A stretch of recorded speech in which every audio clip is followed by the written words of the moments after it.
duba dan banzan nan shi ne dan buron ha kai tashi dan ubanka dan buron uba ka zo kana kan wani tsohon kwado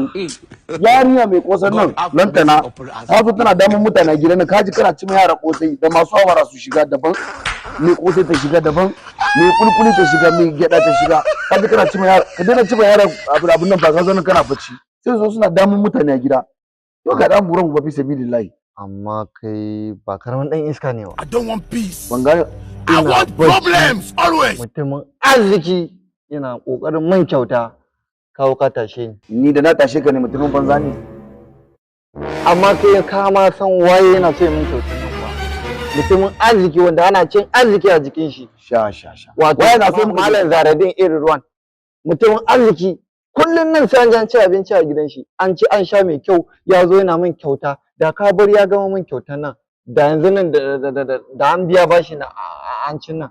kawo ka tashe ko a mafarkin ba ka bari more mafarkin nan ba a mafarki ne na maka kyautar kai ai wawa nan wallahi wallahi Allah wadarka dan bakin ciki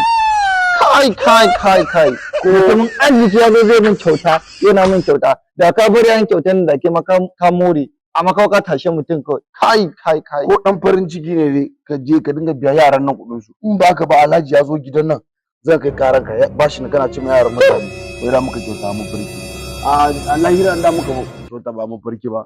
ke kuma ki bar mun ke dan gura ba shege Allah tsine muka so 73